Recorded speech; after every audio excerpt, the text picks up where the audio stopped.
Previous session we have seen the stresses occurs in the knuckle pin. So few stresses we have seen as like tensile stress we have seen in the pin as well as a shear.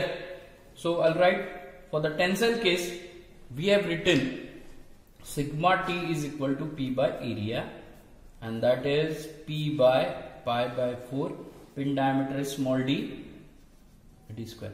And second one we have seen the shear failure in the pin, that is P by area. Area is pi by 4 d square, but it will occur with a double shear stress, so multiply by 2.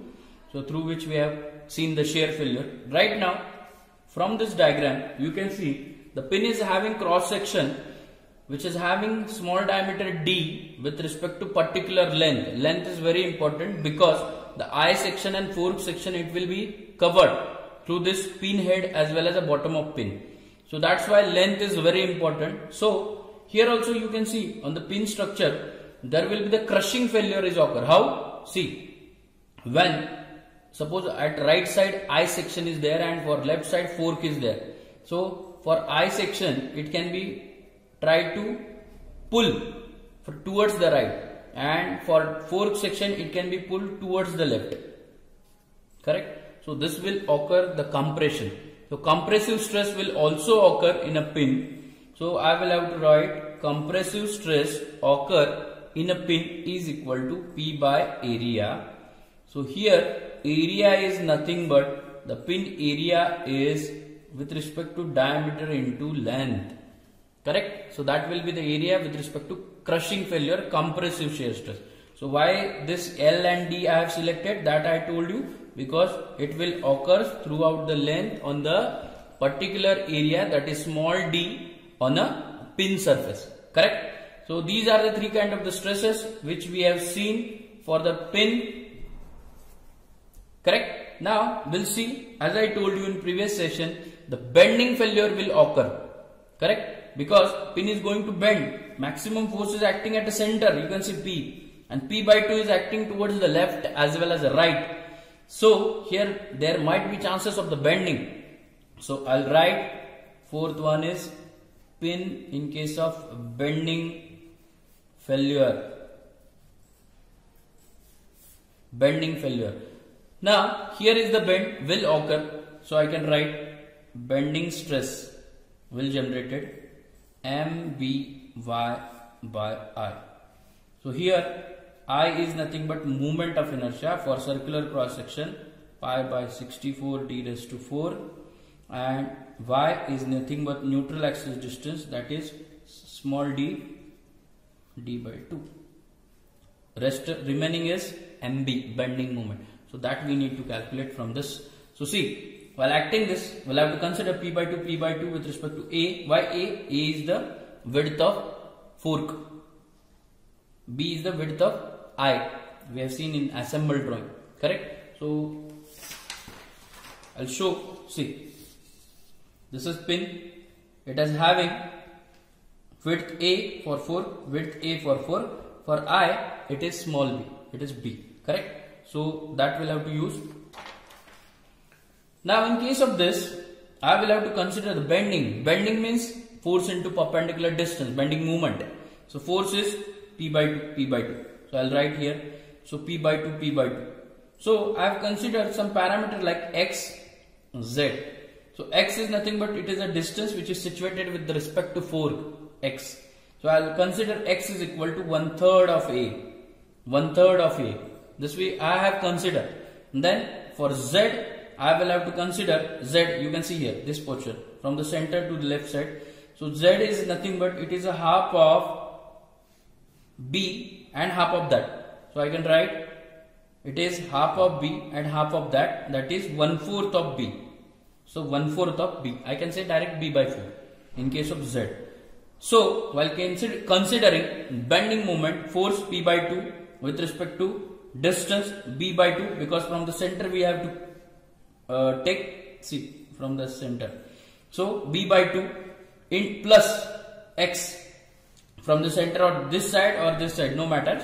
So I will have to take suppose right side P by 2 in bracket B by 2 plus X minus Z.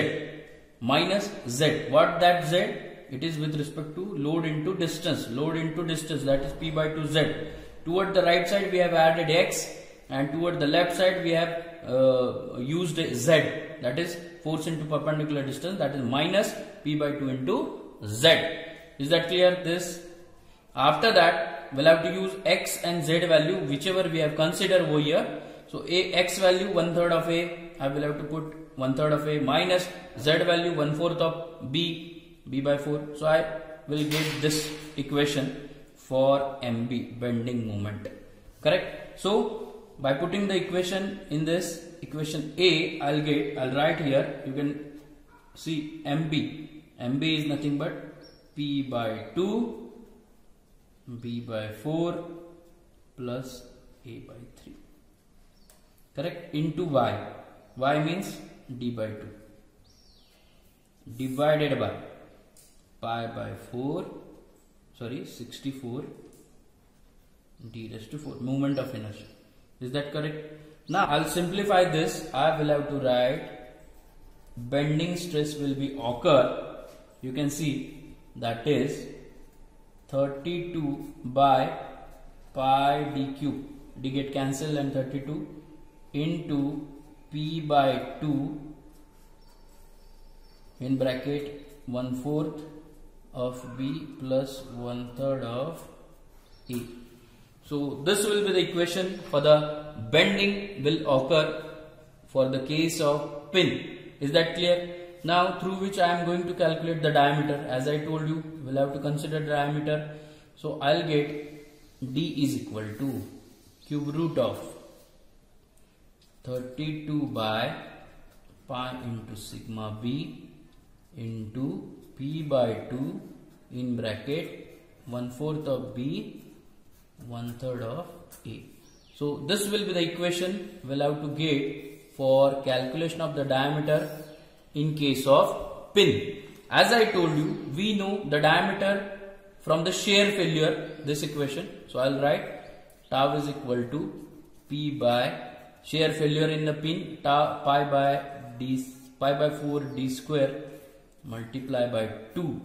Correct? And through which I'll get tau is equal to 2P by pi D square, and through which diameter is equal to 2P by pi tau, it is in square.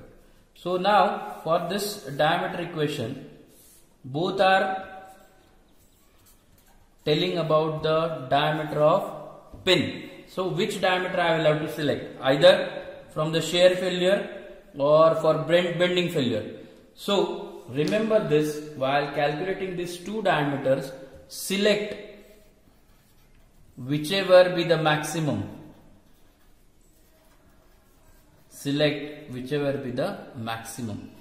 So that you must know, while selecting the diameter of pin in mm, we'll have to calculate by the both the ways in case of the shear as well as the bending, but out of that we'll have to select whichever be the maximum. So that should keep in mind while designing.